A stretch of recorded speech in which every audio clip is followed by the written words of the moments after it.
अच्छा जी, अच्छा सॉरी, वो I had to cancel it, ठीक है। अच्छा, अब क्या है इसका सेकंड पार्ट क्या है, यहाँ से ही हम स्टार्ट करेंगे जहाँ पे मैंने पिछला एंड किया। देखो, इसमें उन्होंने हमें क्या बताया, in this method of comparison the cash flows of each alternative will be reduce to time zero by assuming interest rate, ठीक है, यहाँ ही हम थे, हाँ जी। अच्छा, मैं आपको क्या बता रही थी कि ये क्या है, इस मेथड में कंपैरिजन करना है, ठीक है।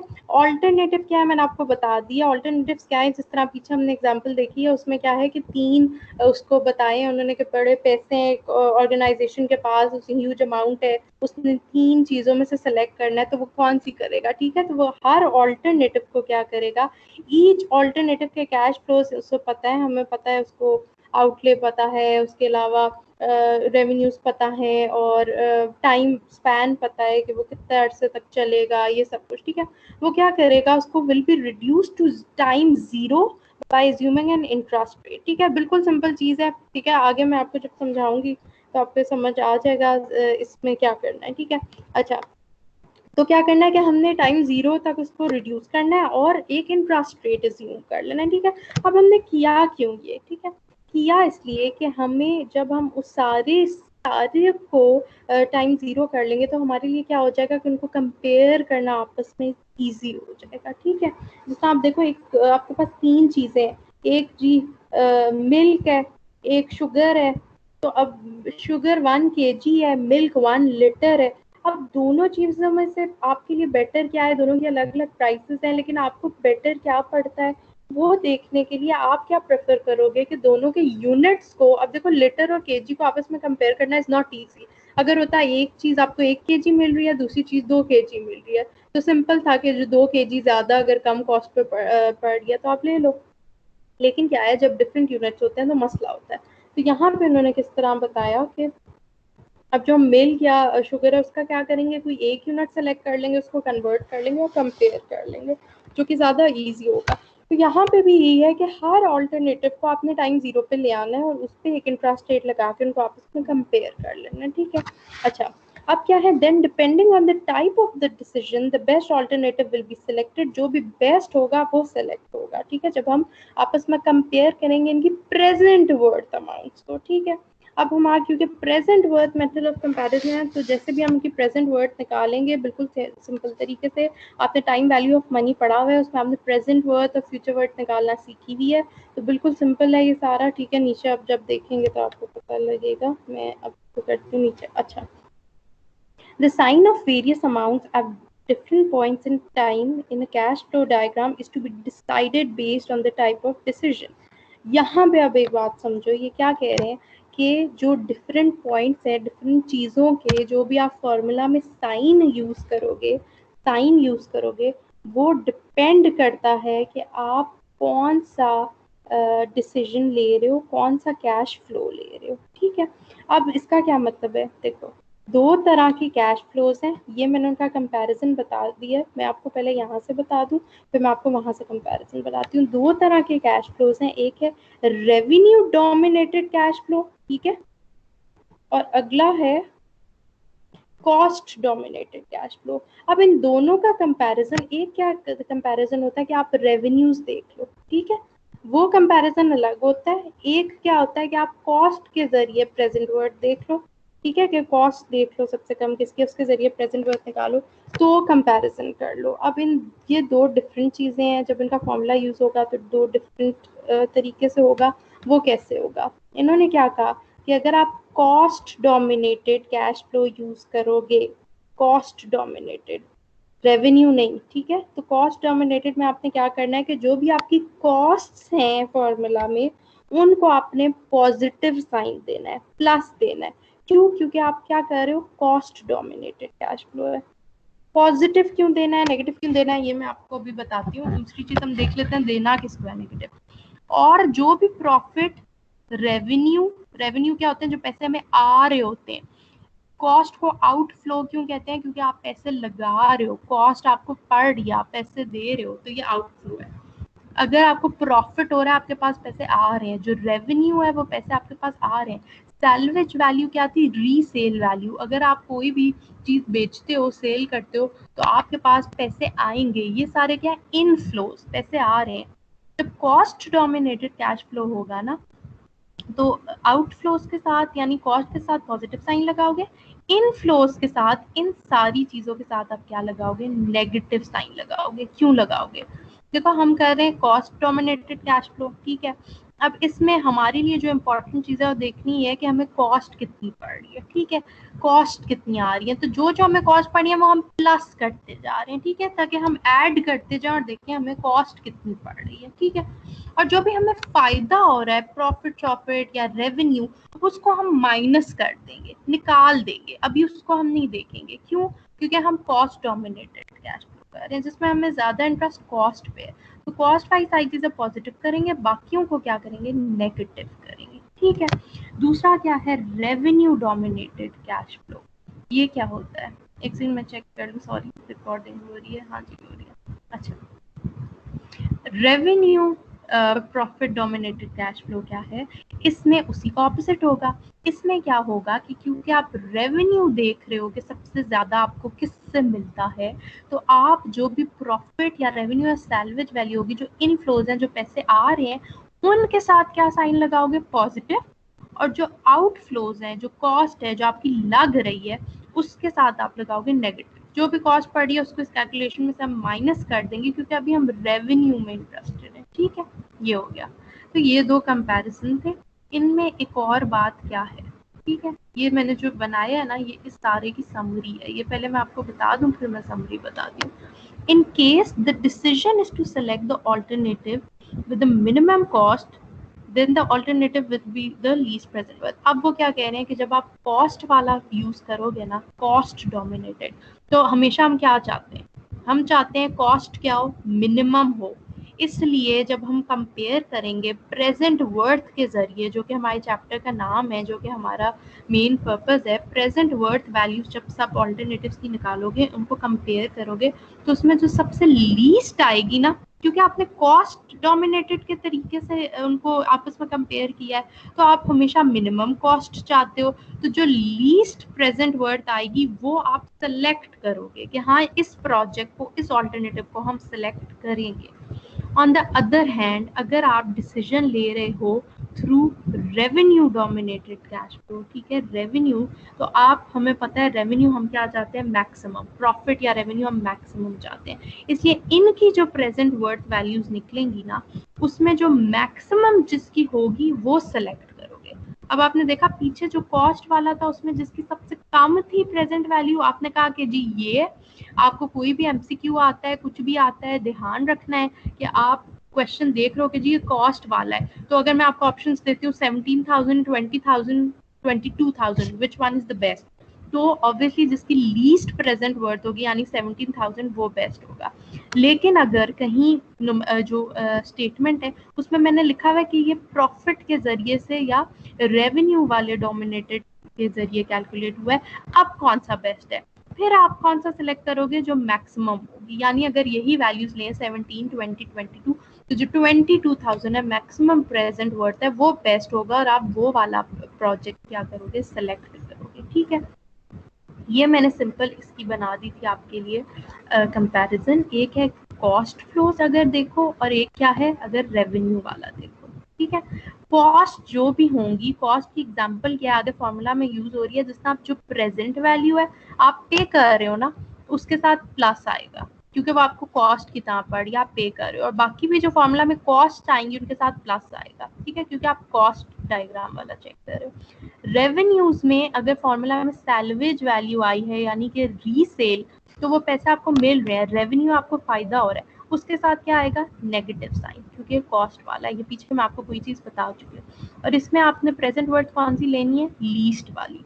रेवेन्यू में क्या करोगे, रेवेन्यू के फॉर्मूला में जितने भी रेवेन्यूज है यानी सैल्वेज वैल्यू और जो रेवेन्यूज है उनके साथ प्लस लगाओगे, और कॉस्ट जो है यानी जो प्रेजेंट वैल्यू जहाँ पे आएगी उसके साथ क्या लगाओगे, नेगेटिव लगाओगे, क्योंकि अभी जो प्रेजेंट वैल्यू आप दे रहे हो, पे कर रहे हो, वो कॉस्ट है, लेकिन आप चेक किस मेथड से कर रहे हो, रेवेन्यू। तो अभी कॉस्ट में आपको इंटरेस्ट नहीं है, तो आप कॉस्ट वगैरह को क्या करोगे, माइनस करोगे। और क्योंकि रेवेन्यू है तो आप क्या करोगे, मैक्सिमम, क्योंकि मैक्सिमम हमेशा रेवेन्यू चाहिए होता है। और जब कॉस्ट को चेक करोगे तो हमें हमेशा लीस्ट कॉस्ट चाहिए होती है, सबसे कम। तो लीस्ट जिसकी PW क्या है, प्रेजेंट वर्थ, वो सिलेक्ट करोगे। ठीक है, ये मैंने एक कंपैरिजन आपको बता दिया था कि आपको नीचे क्या है हेल्प होती रहे। किस चीज में आगे आपको बताती हूँ। ये देखो, अब है revenue dominated cash flow diagram, generalised revenue dominated cash flow diagram shown. ठीक है, अब ये देखो, इसमें एक प्रेजेंट वैल्यू है, हर अरसे बाद ये जो पीरियड है, टाइम पीरियड जो एन तक जा रहा है, प्रेजेंट वैल्यू से आपकी सैल्वेज वैल्यू तक यानी रीसेल वैल्यू तक, पहले तो आप यूज करोगे प्रेजेंट वैल्यू, आपने पे की, उसको यूज किया, कितने साल यूज हुए, n ईयर्स तक। ठीक है, फिर आपने उससे जब सेल किया तो आपके पास सैल्वेज वैल्यू आई। ये क्या है जो हर साल आपको रेवेन्यू हुआ, रेवेन्यू R1, क्योंकि रेवेन्यू डोमिनेटेड कैश को देखकर इसमें डोमिनेटेड क्या है, डोमिनेटेड क्या होता है कि हम कहते हैं किसी के ऊपर डोमिनेटेड है, वो डोमिनेटेड क्या, उसके ऊपर हावी है। ठीक है, तो इस कैश फ्लो में रेवेन्यू डोमिनेटेड है, यानी कि हम रेवेन्यू को देखते हैं। ठीक है, तो ये क्या है, रेवेन्यू जो हर अरसे में होगा। जे ईयर है कोई तो उसके आर जे, एन के लिए क्या है आर एन। ठीक है, बिल्कुल सिंपल चीज है। अच्छा, अब हम आ जाते हैं नीचे। ये देखो, ये है जो मैंने आपको बताया था फॉर्मूला। इस चीज़ों में परेशान नहीं होना, जो मुझे लगेगा कि जी मतलब कि उसको यूजलेस है कि याद करना, मैं आपको वो दे दूंगी खुद से। ठीक है, शीट पे, उसकी आप फिक्र ना करें। अच्छा, अब देखो इसमें क्या है कि फिगर 4.1 ये जो ऊपर हमने देखी, इसमें P represents an initial investment. यहाँ मैंने आपको क्या दिखाया था, ये देखो P क्या है, इनिशियल इन्वेस्टमेंट है। ठीक है, और उसके बाद क्या है आर जे क्या है, नेट रेवेन्यू एट द जेथ ईयर। उसके बाद आई इंटरेस्ट रेट है, कंपाउंडेड एनुअली है, इसलिए हम हर साल बाद चीज देख रहे हैं। ठीक है, एस क्या है, सैल्वेज वैल्यू है, जो कि nth ईयर के एंड में, ये मैंने आपको साफ बता दिया, एस जे वगैरह। अच्छा, अब देखो जी, प्रेजेंट वर्थ अगर हमें निकालनी है रेवेन्यू डोमिनेटेड कैश फ्लो से, तो हमने एक चीज देखी थी कि रेवेन्यू वाले में जो प्रेजेंट होगी ना, प्रेजेंट वैल्यू, क्योंकि वो आप पे कर रहे हो, आपको कॉस्ट की तरह पड़ी, उसके साथ नेगेटिव साइन आएगा। यहाँ देखो, ये देखो फॉर्मूला में पी के साथ क्या नेगेटिव। तो अगर मैं आपको फॉर्मूलाज देती हूँ, सपोज एक आपको एमसीक्यू आता है कि ये लें जी फॉर्मूलाज हैं, ठीक है, दो इनमें से बताएं कि रेवेन्यू का कौन सा है, तो आपने फिर कंपैरिजंस देखने हैं कि जी किसके साथ नेगेटिव आ रहा है, किसके साथ पॉजिटिव आ रहा है, रेवेन्यू वाला कौन सा होना चाहिए, कौन सा नहीं होना चाहिए। ठीक है, बाकी सारा क्या है, जो रेवेन्यू या एस है, रीसेल वैल्यू, उसके साथ प्लस आना चाहिए। तो ये देखो फॉर्मूला में बाकी जहाँ जहाँ आर है ना, इनके साथ प्लस ही है, और सैल्वेज वैल्यू के साथ भी प्लस ही है। ठीक है, तो ये क्या हो गया, फॉर्मूला हो गया, कुछ डिफिकल्टी नहीं है। 1/1 plus i raised power 1 to j n, ये वही चीज़ है। ठीक है, जैसे पीछे आप कर चुके हो। अब इस फॉर्मूला में हम क्या करेंगे, उन्होंने हमें बता दिया कि जो एक्सपेंडिचर्स वगैरह कॉस्ट है उसके साथ नेगेटिव है, और जो रेवेन्यूज है उनके साथ पॉजिटिव साइन है। तो ये जो भी है इससे आपके लिए ईजी हो जाएगा, याद करोगे इसको तो देखो। ठीक है, अब वो क्या कह रहे हैं कि अगर हमने ऑल्टरनेटिव्स को आपस में कंपेयर किया है, अब ये रेवेन्यू जनरेटेड है। अब आप सोचें एकदम, जब मैं बोलूंगी कि हमने 3 चीज़ों की वैल्यू निकाली, उनमें से हम सेलेक्ट कौन सा करेंगे। ये हमने रेवेन्यू जनरेटेड किया है ना, ठीक है, जिसमें माइनस पी के साथ सैलरी वैल्यू, तो मैक्सिमम वैल्यू जो आएगी प्रेजेंट वर्ड की वो सिलेक्ट करेंगे, क्योंकि रेवेन्यू हमेशा हमेशा क्या चाहिए होता है, हमें मैक्सिमम चाहिए होता है। यहाँ इन्होंने वही लिख दिया कि फाइनली जो भी ऑल्टरनेटिव होगा जिसकी मैक्सिमम प्रेजेंट वर्थ होगी, उसको आप क्या कर लोगे, सिलेक्ट कर लोगे। ठीक है, बिल्कुल सिंपल चीज है। नीचे क्या है, कॉस्ट डोमिनेटेड। कॉस्ट डोमिनेटेड में क्या है, ये आपकी वही होगी present value, salvage value, n number of years हो गए, जे कोई पीछे एक ईयर है, एन है। अब यहाँ पे देखो, क्योंकि कॉस्ट डोमिनेटेड है, रेवेन्यू डोमिनेटेड नहीं है, इसलिए यहाँ हर साल के रेवेन्यूज नहीं देख रहे, बल्कि क्या देख रहे हैं, कॉस्ट देख रहे हैं। और सी जे क्या है, नेट कॉस्ट है। ठीक है, अब यहाँ फर्क क्या होगा, पहला फर्क क्या होगा कॉस्ट डोमिनेटेड में, कि जो भी हमारे प्रेजेंट वैल्यू या कॉस्ट है उसके साथ क्या आएगा, प्लस आएगा। ये देखो, जो कॉस्ट वाले हैं उनके साथ प्रेजेंट वैल्यू या कॉस्ट के साथ क्या आएगा, प्लस। जो सैलवेज वैल्यू है उसके साथ क्या आएगा, नेगेटिव। ये इसके ऑपोजिट है। ठीक है, रेवेन्यू के साथ नेगेटिव आएगा, तो यहाँ हम देख लेते हैं। ये देखो, जो रेवेन्यू है यानी एस है, सैलवेज वैल्यू, उसके साथ नेगेटिव है। ये देखो, सैलवेज वैल्यू के साथ नेगेटिव है, बाकी जो पी और सी वगैरह थे उनके साथ क्या है, पॉजिटिव साइन आना है, क्योंकि हम कॉस्ट वाला कर रहे हैं। ठीक है, तो यहाँ भी आपने देख लिया हम कॉस्ट डोमिनेटेड कर रहे हैं, तो यहाँ पे पी और सी के साथ प्लस प्लस है और सैलवेज के साथ क्या है, माइनस है। इस फॉर्मूला में उन्होंने यही बता दिया कि एक्सपेंडिचर वगैरह है, जो कॉस्ट वगैरह है उनके साथ पॉजिटिव आएगा, जो रेवेन्यू है उनके साथ नेगेटिव आएगा। रेवेन्यू क्या है यहाँ पे, एस पी सेल वैल्यू, क्योंकि आपका एज ए रेवेन्यू पड़ रही है ना। देखो हम कॉस्ट की बात कर रहे हैं, तो कॉस्ट के बीच में हमारी जो रीसेल है वो तो पैसे हमें मिलेंगे, तो वो तो एज ए रेवेन्यू है, तो उसको हमने नेगेटिव कर देना है, क्योंकि अभी हम कॉस्ट डोमिनेटेड कर रहे हैं, हमें रेवेन्यू वगैरह नहीं देखना। उसे हमने बीच में से क्या किया, माइनस किया। ठीक है, इसलिए उसके साथ क्या आएगा, नेगेटिव साइन। अब एक और बात, कॉस्ट डोमिनेटेड है तो हम कौन सा ऑल्टरनेटिव सेलेक्ट करेंगे, कॉस्ट है, कॉस्ट हमेशा मिनिमम चाहिए होती है, तो जिसकी प्रेजेंट वैल्यू मिनिमम होगी, लीस्ट होगी, ठीक है, मिनिमम प्रेजेंट वर्थ अमाउंट है, वो क्या हो जाएगा, बेस्ट ऑल्टरनेटिव सिलेक्ट हो जाएगा। यहाँ लिखा हुआ भी है कि कॉस्ट वाले के लिए जिसकी लीस्ट आएगी वो सिलेक्ट होगा, रेवेन्यू मेथड करोगे तो मैक्सिमम जिसका आएगा। ठीक है, बिल्कुल सिंपल था, कंपैरिजन था। अब हमने सिर्फ क्या कर लेनी है, इसकी एग्जांपल्स कर लेनी है। मैं टाइम देख लूँ, ठीक है, अच्छा जी, रिकॉर्डिंग भी हो रही है, टाइम भी सही है। अच्छा, एग्जांपल्स।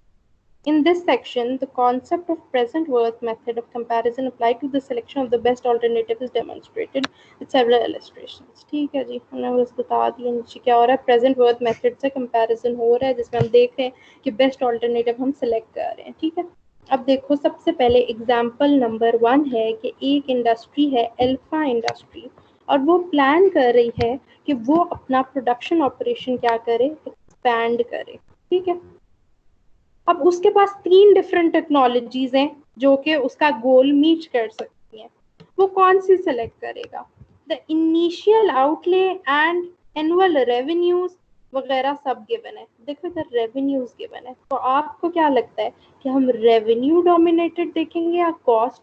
ऑब्वियसली जब हमें कॉस्ट गिवन ही नहीं है, गिवन ही रेवेन्यूज है, तो हम कौन सा सेलेक्ट करेंगे मेथड, रेवेन्यू डोमिनेटेड। ठीक है, एक ये बात क्लियर होगी आपको। फिर क्या है, सजेस्ट द बेस्ट टेक्नोलॉजी, हम कैसे कंपेयर करेंगे, अब हमने याद रख लेना क्या, हम तो रेवेन्यूज वाला कर रहे हैं, तो हमें याद रखना है किस चीज़ के साथ प्लस आएगा, किस चीज़ के साथ माइनस आएगा। ये देख लो, रेवेन्यू में पी के साथ वगैरह के साथ चीज़ों के साथ माइनस आएगा, इन चीज़ों के साथ प्लस आएगा, और मैक्सिमम जो वैल्यू होगी वो हम क्या कर लेंगे, सिलेक्ट कर लेंगे। अच्छा, अब देखें टेक्नोलॉजी 1 का इनिशियल आउटले कितना है, ये सारा ₹12 लाख, एनुअल रेवेन्यू कितना है 4 लाख, और लाइफ कितनी है 10 ईयर्स। बताओ कि लाइफ 10 ईयर्स है, लेकिन जो आउटले हैं वो डिफरेंट है, इनिशियल आउटले जो आप पेमेंट कर रहे हो, जो आपका पी है, ठीक है, और रेवेन्यूज भी डिफरेंट है। अब हमने देख लिया कि हमारा ये हमारे पास इनिशियल आउटले आ गया टेक्नोलॉजी 1। सबसे पहले 1 का निकालो, फिर 2 का निकालो, फिर 3 का निकालो, उनको आपस में क्या कर लो, कंपेयर कर लो। पी के साथ हमारे पास क्या आएगा, 12 लाख, ठीक है, ये जो हमारी प्रेजेंट वैल्यू है। एनुअल रेवेन्यू कितना है, टेक्नोलॉजी 1 का हम सारा कुछ कर रहे हैं ना, तो हम कितना लगाएंगे, 4 लाख, ठीक है, और लाइफ कितनी है 10 ईयर्स है उसका, खैर ये यहाँ पे यूज हो गया एन, ठीक है। और इंटरेस्ट रेट कितना है वो उन्होंने यहाँ बताया 20%, तो इंटरेस्ट रेट हमारा जो कंपाउंडेड एनुअली है वो कितना है, 20% हो गया। अब नीचे आ गई हमारी कैश फ्लो डायग्राम। ये हमें पता है हमारी प्रेजेंट वैल्यू है, ठीक है, जो कि कितनी है 12 लाख। ये हमारी क्या है, जो एनुअल रेवेन्यू रिसीव होगा इन दी एंड, ठीक है, ये हर साल, ये कितना है 4 लाख यहाँ लिखा हुआ है, और ईयर्स टोटल कितने हैं 10 है, एन कितना है 10 है, ठीक है। तो ये कैश फ्लो डायग्राम टेक्नोलॉजी 1 की हो गई। ये देखो इधर कौन सा जी यूज हुआ है मेथड। अब मैं आपको बता रही हूँ आगे डिफरेंट डिफरेंट न्यूमेरिकल्स हैं, जिनमें जो पिछले लेक्चर्स थे उनमें 5 तरीके के फॉर्मूलाज थे, उनमें से कोई भी यूज हो सकता है, ठीक है। अब आपने क्या है वो देखना है कि कौन सा सिलेक्ट हो रहा है, ठीक है। अब देखो यहाँ पे हमें क्या पता चला कि एनुअल रेवेन्यू है। एनुअल का क्या मतलब है कि हर साल जो वैल्यू होती थी, जो हम देते थे, हमें मिलती है, उसको क्या कहते हैं, ए, ठीक है। तो यहाँ पे आपको पता चल गया कि हमने कौन सा फॉर्मूला यूज करना है जिसमें पी और ए दोनों यूज हो रहे हैं, ठीक है। बिल्कुल सिंपल चीज है, ये मैं आपको बार बार इसलिए उसमें एम्फेसिस कर रही हूँ ताकि आपको याद रहे, ठीक है जी। अच्छा, यहाँ पे अब देखो हमने जब पढ़ा था कि हम रेवेन्यू वाला मेथड कर रहे हैं ना, तो उसमें जो भी कॉस्ट होगी, प्रेजेंट वैल्यू वगैरह होगी, उसके साथ माइनस आएगा। ये देखो प्रेजेंट वैल्यू के साथ क्या आ गया, माइनस आ गया। अब ये फॉर्मूला कुछ डिफरेंट लग रहा है इस फॉर्मूला से, ठीक है। ये क्यों, ये जनरल फॉर्मूलाज थे, ठीक है। और यहाँ पे क्या है कि आपने सिंपल जो फॉर्मूलाज पीछे थे उनमें से देख लेना है कि कौन सा यूज होगा। आपको नजर आ रहा है कि आपने वो फॉर्मूला यूज करना है जहाँ पे आपका पी और ए यूज हो, ठीक है। ये अब आपके लिए टास्क है, आपने खुद पीछे से देखने हैं तो कौन से फॉर्मूलाज हैं। 20% 10, क्योंकि मैं बार बार बार आपको बता चुकी हूँ, हर टॉपिक में बता चुकी हूँ, लेक्चर में, ठीक है, सेशन में बता समझा चुकी हूँ ये चीज़, तो ये अब आपने देखनी है। सिंपल फॉर्मूला अप्लाई किया, वैल्यूज लगाई, बिल्कुल सिंपल, आपके पास प्रेजेंट हुआ था, आ गई टेक्नोलॉजी 1 की, टेक्नोलॉजी 2 की इसी तरह ये देखो सेम टू सेम किया। अब सिर्फ वैल्यू जो सी है वो टेबल से ले ली थी, वो ये थी। फिर क्या है, टेक्नोलॉजी 3 सेम टू सेम इसी तरह किया, उसकी निकाल ली, माइनस ही लगाना है क्योंकि तीनों में हम रेवेन्यू मेथड ये यूज कर रहे हैं, ये निकाल ली। अब रेवेन्यू मेथड है, हमें पता है जो मैक्सिमम वैल्यू है प्रेजेंट वर्ड की वो सिलेक्ट करनी है। तो हम देखते हैं टेक्नोलॉजी 1 की तो आ गई 4 लाख समथिंग, ठीक है। टेक्नोलॉजी 2 की आ गई 5 लाख समथिंग, और टेक्नोलॉजी 3 की आ गई 2 लाख समथिंग। हमें नजर आया कि हाईएस्ट रेवेन्यू किसका है, मैक्सिमम वैल्यू किसकी है, इसकी, टेक्नोलॉजी 2 की, ठीक है, क्योंकि हमें मैक्सिमम रेवेन्यू जनरेट हो रहा है अगर हम इस वाली टेक्नोलॉजी को यूज करें तो हम क्या करेंगे, अब कैलकुलेशन से हमें पता चला कि present worth of technology 2 highest है। हाईएस्ट वाली क्यों देखी, क्योंकि हमने रेवेन्यू मेथड किया। अगर कॉस्ट मेथड देखते, कॉस्ट डोमिनेटेड देखते, तो जिस सबसे लीस्ट होती वो सिलेक्ट करते। Therefore, technology 2 is suggested for implementation. इस तरह हमने अपने alternatives में से क्या किया, सेलेक्ट कर लिया कि हमें कौन सा यूज करना चाहिए, ठीक है। अच्छा जी, अब क्या है, हम एक और एग्जाम्पल कर लेते हैं। ये देखो, An engineer has 2 bids for an elevator to be installed in a new building. ठीक है, एक इंजीनियर इंस्टॉल करनी है बिल्डिंग में एक एलिवेटर, ठीक है। उसके पास 2 बिड्स हैं। बिड्स क्या होता है, जो बोली लगती है ना चीजों की, आपको पता होगा, ठीक है, ऑक्शन वगैरह उस तरह कहते हैं उसको। अच्छा, 2 है। अब देखो कॉस्ट गिवन है, तो हम क्या रेवेन्यू डोमिनेटेड यूज करेंगे, नहीं। जब कॉस्ट ही गिवन है, रेवेन्यू गिवन ही नहीं है, तो हम क्या यूज करेंगे, कॉस्ट डोमिनेटेड। कॉस्ट डोमिनेटेड जब हम यूज कर रहे हैं तो हमने बात याद रखनी है कि जहाँ पे प्रेजेंट वैल्यू वगैरह आएगी उसके साथ प्लस यूज होगा, ठीक है। ये देखो प्लस यूज होगा, और एंड में कंपैरिजन करते हुए हमने लीस्ट प्रेजेंट वर्ड निकालनी है, ठीक है। ये बात हो गई। अच्छा, अब 15% इंटरेस्ट रेट है, सारी चीजें आपको पता है। इनिशियल कॉस्ट आपने बिड 1 पहली उसके लिए निकाल ली, ठीक है। बिड 2 के लिए अलग निकालेंगे, दोनों को आपस में कंपेयर कर लेंगे। 2 चीजें हैं, 2 को कंपेयर करो, 3 है 3 को करो, 4 है 4 को करो, ठीक है। लेकिन सबको एक मेथड से, जैसा पीछे 3 थी, तीनों को हमने रेवेन्यू डोमिनेटेड से किया। यहाँ पे कॉस्ट वाली है और 2 हैं, लेकिन कॉस्ट वाली से कर रहे हैं, कॉस्ट डोमिनेटेड तो कॉस्ट से ही करेंगे, ठीक है। अच्छा जी, पी आ गया, ए आ गया, देखो उन्होंने इधर लिखा हुआ है annual operation and maintenance. Annual आ गया, पर ईयर जो वो दे रहे हैं। फिर आपको पता है ये क्या होता है, जो एनुअल हो जाता है ए, आप पीछे पढ़ चुके हैं, ठीक है। ये आपकी वो आ गई लाइफ, यानी एन 15 ईयर्स आ गई। इंटरेस्ट रेट कितना आ गया, 15% आ गया। ये नीचे जी ड्रॉ हो गई, ये वैल्यू आ गई प्रेजेंट जो लिखी हुई है, और ये आपकी क्या हो गई 27 जो हर साल ए देनी है, ठीक है। और ये आपका क्या हो गया, ईयर्स हो गए। सिंपल फॉर्मूला लगा लेना, ठीक है। यहाँ लेकिन याद रखना है कि पी के साथ आप प्लस है, यहाँ आपने माइनस नहीं लगाया। पिछले में आपने देखा होगा यहाँ माइनस लगाया था, ठीक है। एक दफा चेक भी कर लेते हैं। ये देखो पी के साथ क्या लगाया था, माइनस लगाया था। यहाँ पे आपने माइनस नहीं लगाना क्योंकि आप रेवेन्यू डोमिनेटेड नहीं है बल्कि कॉस्ट डोमिनेटेड है, ठीक है। तो ये आपने इधर प्लस के जरिए जो आपका सिंपल टाइम वैल्यू में आपने देख लेना है। जो हमने नीचे 5 मेथड्स किए थे उसमें जहाँ पे ए और पी यूज हो रहा है वहां से आपने निकाल लेना है कि ये कौन सा फॉर्मूला है, ठीक है जी। ये निकल आया ए का, और ये निकल आया बिड 1 का और बिड 2 का। अब क्योंकि कॉस्ट डोमिनेटेड आपने देखा है, तो अब आपने वैल्यू क्या देखनी है जिसकी कम हो। पिछले वाले में हमने देखी थी मैक्सिमम वैल्यू कौन सी थी, इसमें हमने लीस्ट कॉस्ट देखनी है, तो हम कहेंगे कम किसकी है, ये 6 लाख समथिंग है, और सेकंड वाले की क्या है 7 लाख। तो कॉस्ट किसकी कम है 1 की, तो बेटर क्या है कि बिड 1 सेलेक्ट की जाए।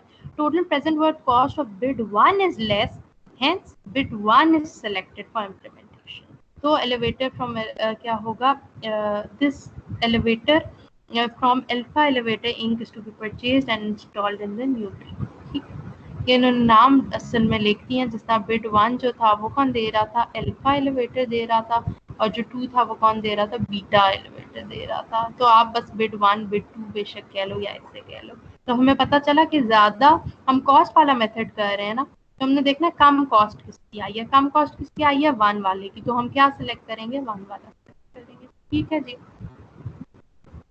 अच्छा, तो ये हो गया आपका आज का लेक्चर। अब देखो नीचे ना सिर्फ डिफरेंट टाइप की सी की एग्जांपल्स हैं जो कि प्रैक्टिस क्वेश्चंस है बहुत अच्छे, वो आपने कर लेने हैं प्रैक्टिस। ठीक है, जिस तरह यहाँ पे देखो इन्होंने शुरू में ही हमें अब आपने ना आइडेंटिफाई करना है चीज़ों से कि कॉस्ट वाला यूज हो रहा है या कौन सा यूज हो रहा है, रेवेन्यू हो रहा है। अब देखो ये इन्होंने सिर्फ टेबल दिया है, अब यहाँ हमें पता चल गया कि उन्होंने क्या लगाया है, माइनस वाली चीजें लगाई हैं। ठीक है, तो अब आपने खुद देख लेना है कि हम इससे किस वाले मेथड से जो सा है वो कंपेयर कर सकते हैं। ठीक है, ये देखो प्रेजेंट के साथ माइनस है, यानी कि हम कौन सा वाला मेथड यूज करें जिसके कॉस्ट वगैरह के साथ प्रेजेंट के साथ माइनस आता है, रेवेन्यू वाला। ठीक है जी। फिर क्या हो गया इसी तरह की बिल्कुल, अब इसमें देखो कौन सा यूज होगा, इसमें एफ गिवन है, फ्यूचर वैल्यू का यूज है, तो आपने खुद सोचना है कि जी कौन सा फॉर्मूला लगेगा। ठीक है, वो अब आपका काम है। अच्छा, ये हो गया, और न्यूमेरिकल सही से पढ़ना ताकि समझ आए कि हो क्या रहा है। ठीक है जी। अब यहाँ पे देखो हमारे पास क्या क्या चीज़ें गिवन है, पी और ए आ गया, तो उन्होंने सिंपल फार्मूला यूज़ कर लिया, और देख लेना है कि प्लस माइनस आएगा, कॉस्ट वाला यूज़ करें या रेवेन्यू करें, कैसे देख लेना है वो अब आपका काम है, क्योंकि मैं आपको पूरा लेक्चर दे चुकी हूँ। ठीक है, तो बस अब वो कौन सा है, और समझा भी चुकी हूँ 2-3 एग्जाम्पल्स, तो अब सारी की सारी तो नहीं मैं बता सकती, ये सब है, तो एज ए प्रैक्टिस आपने इनको ले लेना है और क्या कर लेना है, इनको देख। ठीक है, अब ये देखो जिस तरह ये वाला है, इसमें क्या क्या चीज़ें गिवन है, पी और एफ गिवन है, तो आपको पता है कौन सा फॉर्मूला लगेगा, आपको पता है माइनस कहाँ आएगा, आपको पता है कि दोनों वालों में से आपने लीस्ट वाले देखना है या फिर हायर देखना है, मैक्सिमम प्रेजेंट वर्ड देखनी है, वो भी मैं आपको बता चुकी हूँ कि रेवेन्यू में कौन सा देखेंगे, कॉस्ट में कौन सा देखेंगे। बस ये बिल्कुल बार बार बार वही एग्जाम्पल्स हैं। ठीक है, तो आपने ध्यान से देख लेनी है, क्योंकि आपका क्विज भी होना है, तो कोई भी क्वेश्चन आ सकता है। ठीक है जी, तो ये हो गया आज आपका लेक्चर नंबर क्या था, 19 था। ठीक है, ये कंप्लीट हो गया, तो बस ये आप पढ़ें और इसमें से क्या है मुझसे क्वेश्चंस करें। ये पार्ट 2 था, इसका पार्ट 1 भी है, तो वो देख लेना है। ठीक है, पार्ट 1 पार्ट 2। ठीक है जी, थैंक यू सो मच, अल्लाह हाफिज।